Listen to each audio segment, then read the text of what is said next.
आगामी कुंभमेळा आणि त्यासोबतच खड्ड्यांमुळे गेलेले बळी जे आहेत त्याच्यामुळे नाशिक पुन्हा एकदा चर्चेत आलेलं होतं आणि त्यात आता आणखी एक मोर्चा नाशिकमध्ये निघाला, ज्यामुळे पुन्हा एकदा नाशिकची चर्चा झाली. काय बातमी सविस्तरपणे बघूया, कारण नाशिकमध्ये ठाकरेंच्या शिवसेनेचं आंदोलन झालं, ज्यामुळे नाशिक पुन्हा एकदा चर्चेत आलं. ठाकरेंचे खासदार संजय राऊत यांच्या नेतृत्वाखाली हा मोर्चा काढण्यात आला. यावेळी रस्त्यावर चक्क यमराज आणि रेडा अवतरलेले. खड्ड्यांच्या प्रश्नावरून राऊतांनी कुंभमेळा मंत्री गिरीश महाजन आणि पालिका आयुक्तांवर गंभीर आरोप केले आहेत. राऊतांविरोधात महायुतीचे नेतेही मग मैदानात उतरले. त्याचवेळी नाशिकचे नवनिर्वाचित पालकमंत्री गिरीश महाजन यांनी मात्र 90% खड्डे बुजवलेत असा दावा केलाय.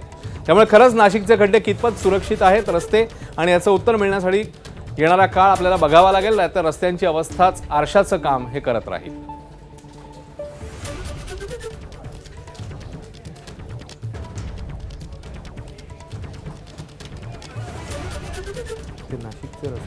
नाशिकचे खड्डे कधी बुजवताय याची कालमर्यादा आम्हाला द्या, आणि ते सुद्धा हवेतले शब्द नको आहेत. आम्हाला कालमर्यादा द्या, आणि त्यानंतर जर खड्डे बुजले नाहीत तर तुम्ही आहात आणि आम्ही आहोत.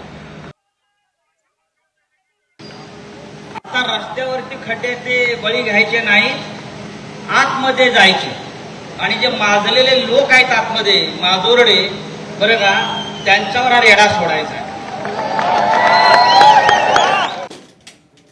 तर नाशिकमध्ये संजय राऊत यांनी आरोप केले आणि त्यानंतर मंत्री महाजनांनी त्याच्यावर पलटवार केलाय. आपण बघूया ते काय म्हणतात. इथे कितीही कडेकोट बंदोबस्त करा, आमच्या दिल्लीमध्ये पण केला होता जंतर मंतरला, सगळे घुसले संसदेवर. मोदी आणि शहा पळून गेले तिकडे, तुम्ही कोण?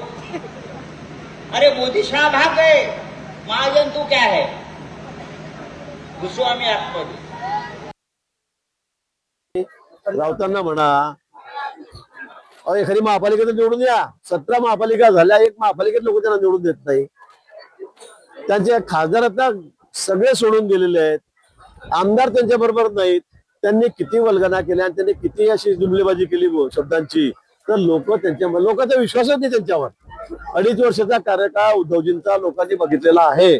या काळामध्ये तुम्ही काय केलं ते बोलायला लावू नका. एक दिवस घराच्या बाहेर निघाले नाही, एक दिवस मंत्रालयात आले नाही, एक दिवस विधानसभेमध्ये तुम्ही आले नाही, तुम्ही कसल्या गोष्टी करतायत?